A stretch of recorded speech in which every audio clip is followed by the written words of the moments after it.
When I was in journalism school in Toronto, I quit, switched to trades because journalists. I was writing a piece about a high-ranking municipal politician in Toronto. I dug up some weird rumors. Stuff about secret societies, typical elite bullshit.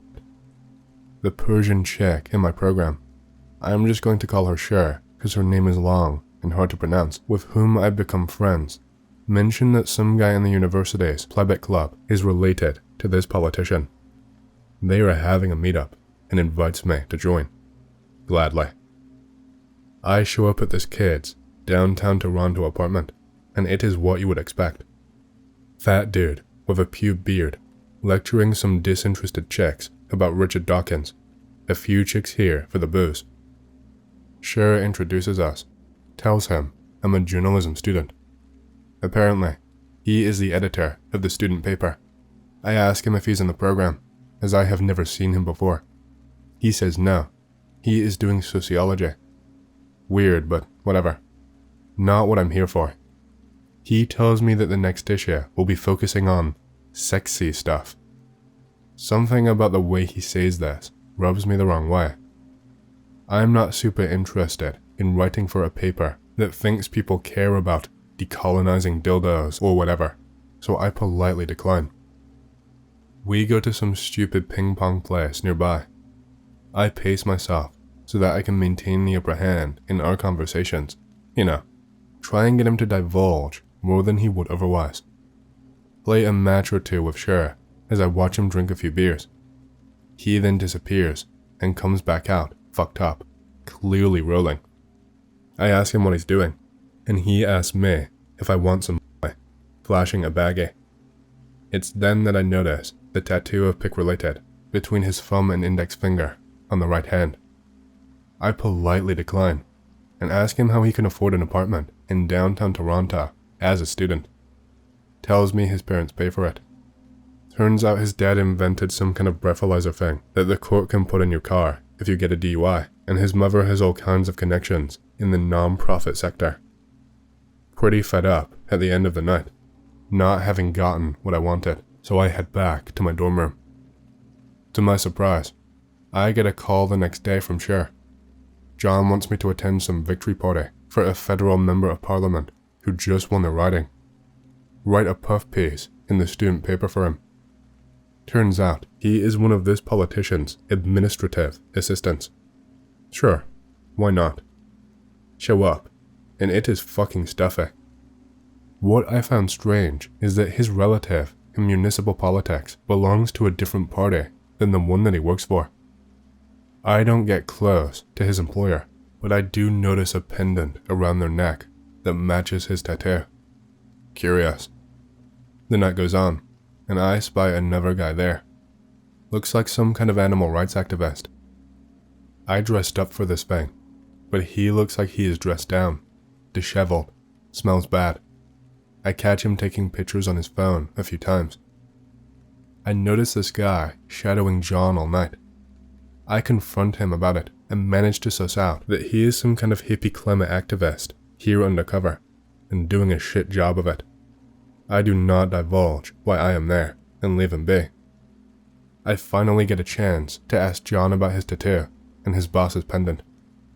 He gets very cagey about it, won't explain it to me, so I shift to provincial politics.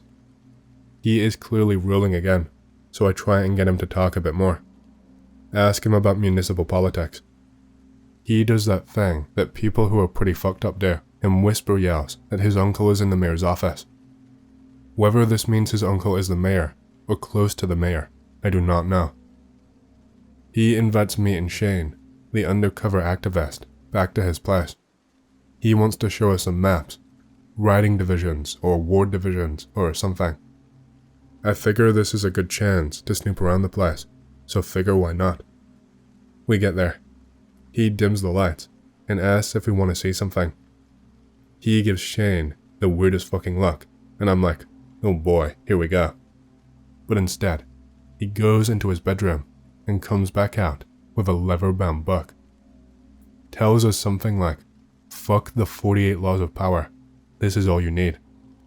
It's got a sigil or symbol on the cover. Can't make out a title. He hands it to Shane, starts doing a weird fucking dance, and offers Shane some Molly. He declines. While he's distracted and trying to do whatever he's trying to do to this dude, I go into his bedroom to snoop around. There is some weird shrine in his closet. There is a depiction of a large colossus-looking figure, holding what looks like a coin purse. The sigil is on its chest.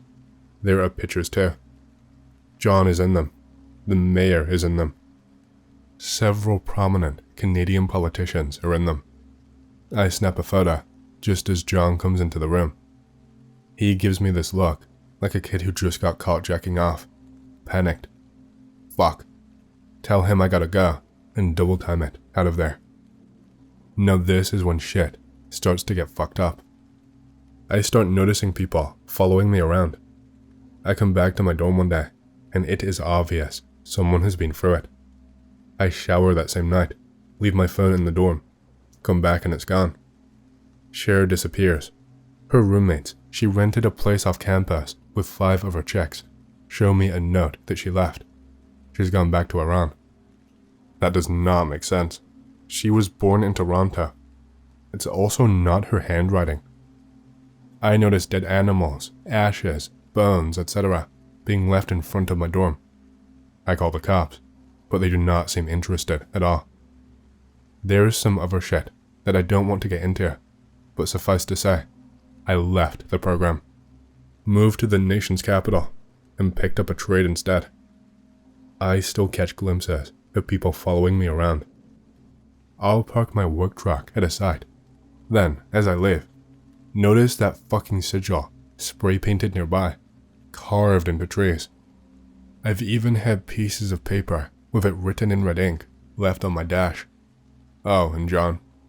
He's the director of a non-profit that received government funding until recently.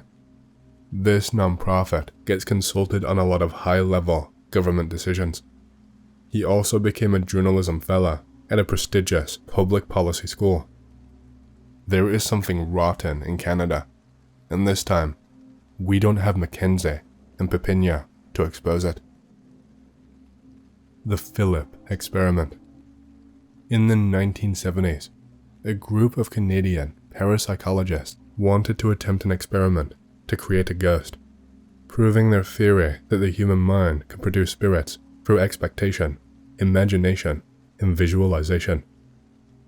The actual experiment took place in Toronto, Canada, in 1972, under the direction of the world-renowned expert on poltergeists, Dr. A.R.G. Owen. The members of the experiment proposed an idea. By using extreme and prolonged concentration, they could create their ghost through a collective thought form. Non-physical entities which exist in either the mental or astral plane. In order to create this ghost and make it as real as possible, it needed a life story, a background in which the ghost could relate to. They named the ghost they were attempting to bring into focus Philip Aylesford, and created a tragic story, explaining to the fullest and in great detail his life and the few actions that led to his tragic death. The group first fabricated this fictitious identity, physical appearance, and personal history of their Philip Aylesford, who was born in England in 1624 and followed an early military career. At the age of 16, he was knighted. He had an illustrious role in the Civil War. He became a personal friend of Prince Charles, later Charles II, and worked for him as a secret agent. But Philip brought about his own undoing by having an affair with a girl. When his wife found out, she accused the girl of witchcraft, and the girl was burned at the stake. In despair, Philip took his own life in 1654 at the age of 30. Step 2 was contacting Philip. In September 1972, the group began their sittings, and after some initial problems, the group attempted to duplicate the atmosphere of a classic spiritualist seance. They dimmed the room's lights, sat around a table, and surrounded themselves with pictures of the type of castle they imagined Philip would have lived in, as well as objects from that time period. Within a few weeks, Philip made contact. Although he did not manifest in spiritual form, appearing as an apparition or a ghost. He did make contact for a brief rap on the group's table. Philip answered questions that were consistent with his fictitious history, but was unable to provide any information beyond that which the group had conceived. However, Philip did give other, historically accurate information about real events and people. The Owen group theorized that this latter information came from their own collective unconsciousness. The sessions took off from there, producing a range of phenomena that could not be explained scientifically. His spirit was able to move the table, sliding it from side to side. On more than one occasion, the table chased someone across the room. All hands were clear of the table when this occurred.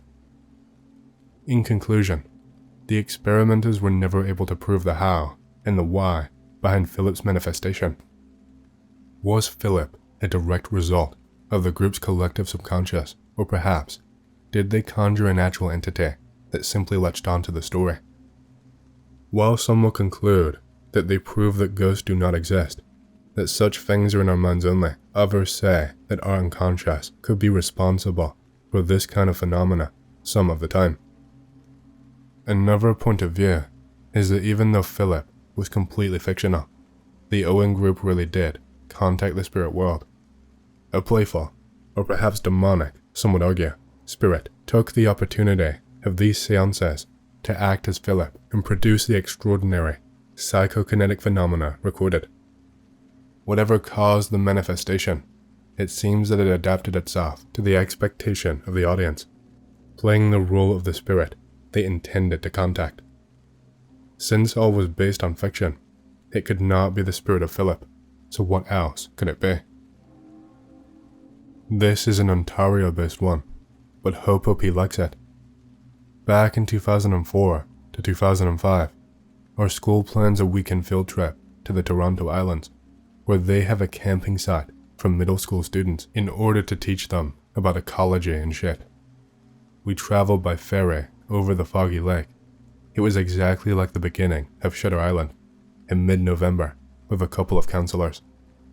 Now, the island we were at was famous because of the Gibraltar Point lighthouse, where a gruesome murder took place, and it's said that the dismembered corpse of the victim still walks around the island, wanting justice.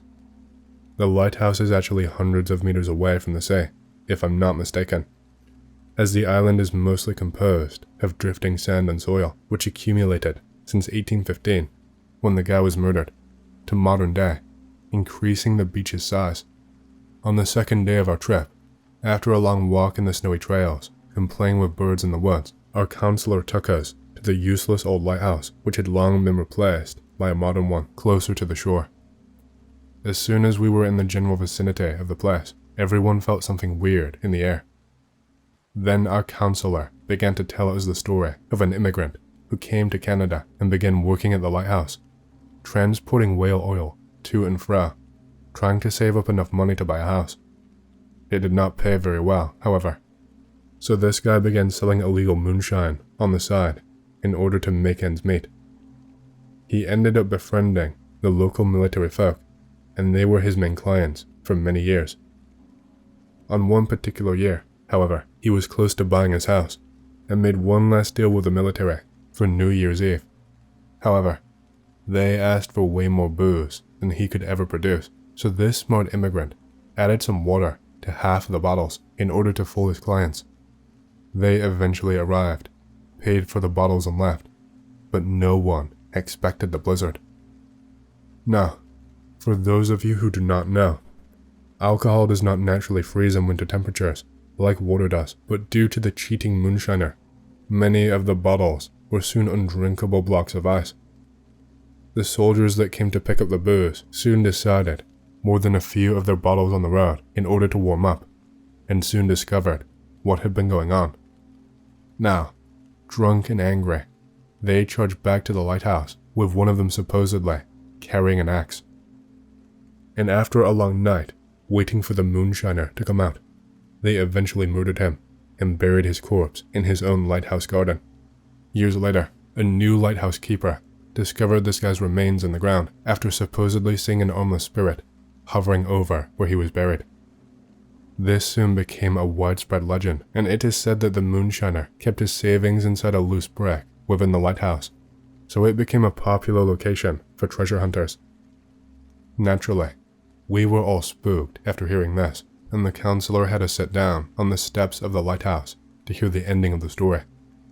But as soon as the treasure was mentioned, most of the kids went wild, trying to pull off every brick they could find, including me.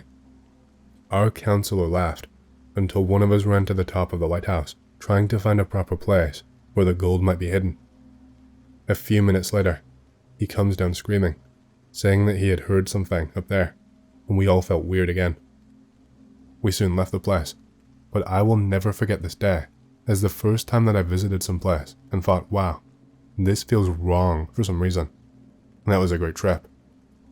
Also, much of the story is actually corroborated by historical evidence. So, apart from the spirit, this is all considered fact.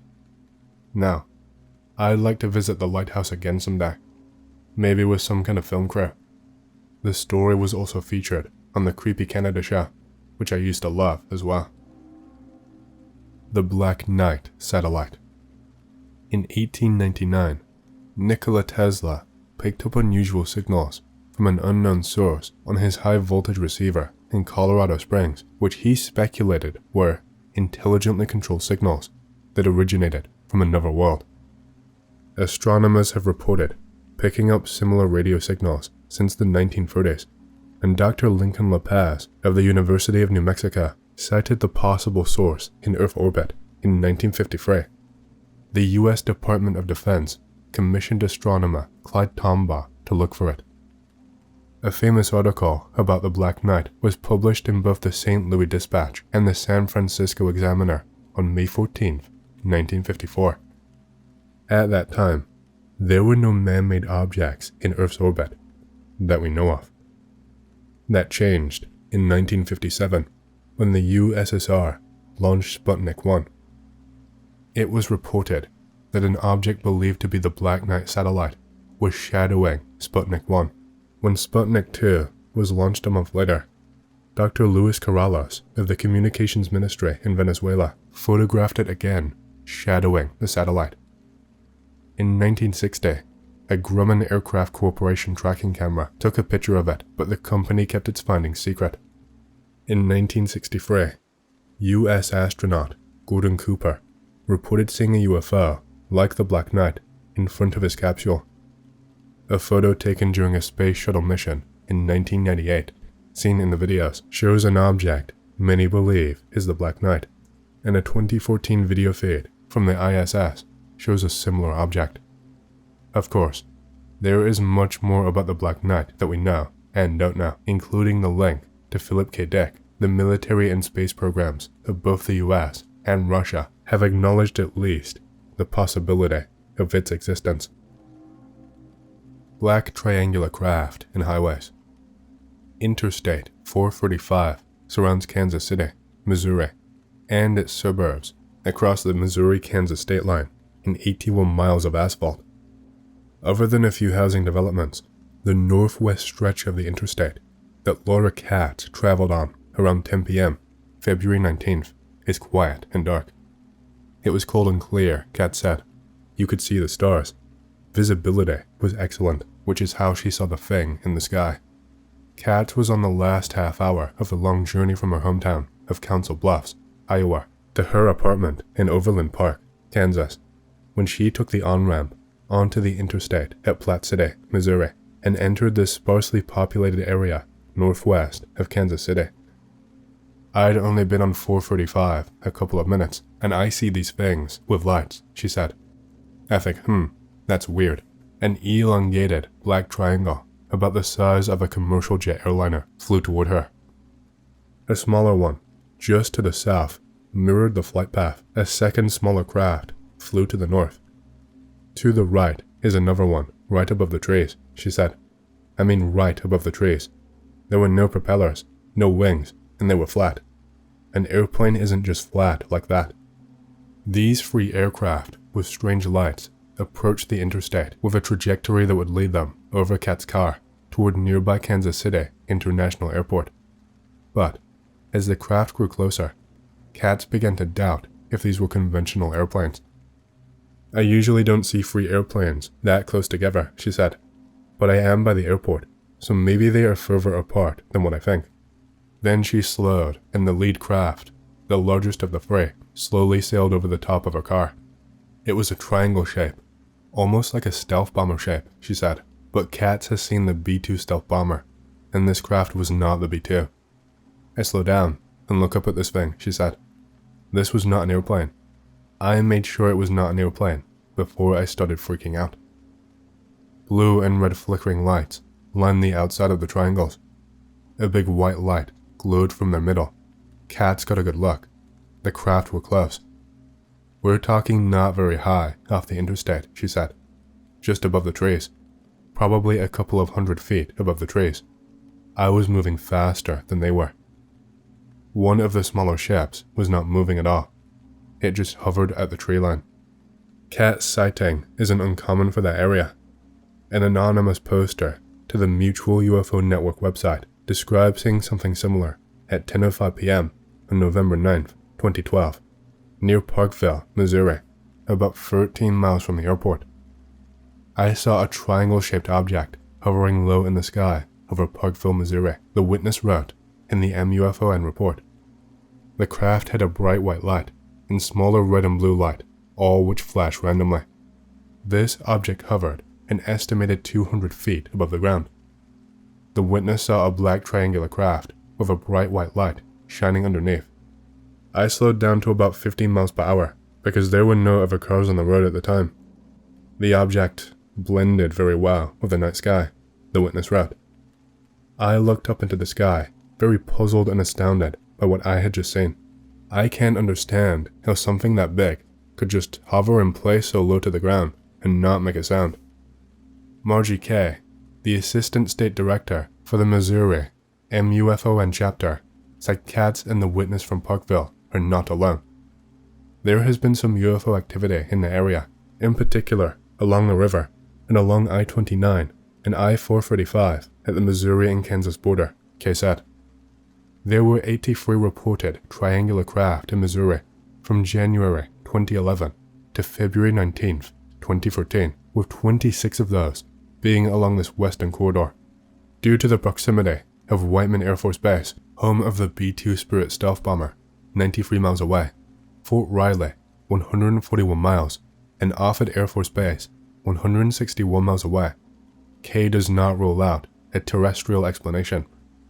I would not be surprised at all if they are some top secret military craft," she said, "but that is just speculation." Kay's colleagues in Kansas, MUFON field investigator Stan Saba, agrees. "I'm not saying this is extraterrestrial," he said. "Me and my colleagues believe it's something of a terrestrial origin." Over the past few years, he's tracked black triangle sightings across the greater Kansas City area, and many of the sightings are the same. In his research, Saba has noted similarities in the sightings of the black triangular craft. They are seen at specific altitudes or very close to the ground, usually less than 500 feet. They are much slower than conventional aircraft. They are seen over interstate highways. They are seen over areas of dense population or over areas of economic development. No identifiable identification. Unconventional lighting.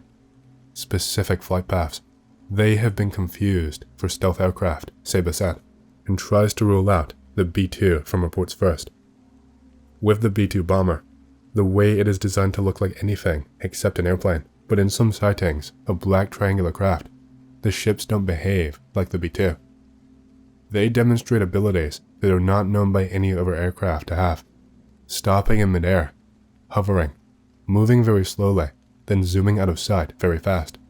When they disappear from their sight, it's like watching a Star Trek special effect of a starship going into warp. A common thread among these sightings is the interstate system. In the greater Kansas City area, people are most likely to see triangles on Interstate 653, Interstate 35, and Interstate 435, he said. It's kind of a long line. Some pilots call it IFR, I follow roads, and when you're traveling along the interstate, except for billboards, you have an excellent view of the sky. The link to terrestrial pilots is one of the reasons Seba said the ships may indeed be some of ours. He cited the words of former Skunkworks director Ben Rich from his book, Skunk Works, a personal memoir of my years of Lockheed. We now have the technology to take E.T. home. If he was being honest with that quote, Seba said, there is no telling what we have. However, Seba is also not ruling out that these ships could be extraterrestrial. Kat says sure they are. I am going between 50 and 65 miles per hour, and they are just gliding through the air. Something that the military will cover in seconds, she said. They were going so slow, I could see them in my rearview mirror. She saw more than the 3 slow-moving black triangles on her drive home. I go a few miles, and there is another one, but not as big as the first, she said. I get to the racetrack, Kansas Speedway, and there is one right above the Toyota dealership. It was a smaller one. It was stationary. Katz was not the only one in the car to know something was wrong. She had 3 pets with her. The most mellow cat, right before the Platte City exit, minutes before her first sighting, she starts making this noise, she said. Not her normal meow, the other 2 were still, but one was making this noise, this odd noise. She is in her carrier, so I can't do anything about it. The cat continued to make this noise for miles. She said it didn't stop until we passed the last one. Super weird, Kat said. Seba said there have been reports of similar pet reaction in relation to black triangle sightings. I think they're UFOs, no doubt in my mind, Kat said. I'm open to them being military, but I know they weren't airplanes. Tripedal creature, a mantis entity encounter. A Philadelphia resident has reported an encounter with a 3-foot-tall, 3-legged, single-eyed creature in what must be one of the most bizarre reports ever filed with MUFON. Preceding the encounter on the 15th of August 2009, the witness reported seeing a luminescent orb buzzing above their building, and then shortly after the somewhat amusing interaction with the tripod creature, a man-sized praying mantis was seen staring at the witness through a window. MUFON witness statement. On 8/15/2009 at 2:45 a.m., I was buzzed for about 5 seconds by a 4-foot round, luminescent orb on the roof of the building that I work in Philadelphia. It materialized about a foot away from me, blocking my way and making a buzzing sound. It then took off and dematerialized in approximately a 6-feet distance. At this time, I decided to turn around and leave the roof. About an hour later, at 3:45 a.m., I was walking through a machine room on the roof, near the same location of the orb, when I encountered a 3-foot-tall, tripod creature. It was standing by an electrical transformer, looking up at the conduits. I observed it for about 30 seconds from a distance of 4 feet, before it turned around and noticed me. I was looking down at it. It had a beautiful baby blue eye, which was moving rapidly. Just one, a long eyelid, and rubbery-looking legs with bulbous feet. I could see it was starting to panic because it started stomping his feet like a mad skunk, or jumping up and down and making a high-pitched squeaking sound, almost like a cat's toy. I was blocking its way to the open roll-up door leading to the roof behind me. I put up an open hand in a gesture to let it know that I would not hurt it, and backed up towards a different part of the machine room, away from its path to the door, but kept my eye on the creature. I watched it, walking down the aisle slowly, when it started to move. It stopped where I had turned to get out of its way. It then turned and looked me over for a couple of seconds. I could not help myself and started to laugh at it. I felt like a child who saw a monkey for the first time or something. I got the impression that it was thanking me, but I think I also offended it because it started to leer at me and its eye changed to a lighter color. I could be wrong. It may have took a bow. The tripod then took off, running in the direction of the door, disappearing behind machinery in the area. I did not feel threatened in any way by this creature, but I was quite sure that cornering it was a bad idea. In hindsight of this encounter, I am left with a feeling of wonder. The building's electrical generator was permanently shut down about a year ago. On this same morning, I am doing my paperwork in the control booth, and a larger-than-man-sized praying mantis comes up to the window and just stares at me for about a minute. I did not feel comfortable with this encounter, considering the nature of this kind of insect. I sat there and did not move a muscle until it left. I have also heard screeching sounds in the roof machine room in the direction of the rolled-up door, which made my hair stand up on the back of my neck around the same time for 2 nights. The next night, 8/16/09, I'm mopping the floor in the machine room on the roof, and I come back to the sink to fill up my bucket, and there was a little springs and clip neatly arranged next to each other on the floor in front of the sink.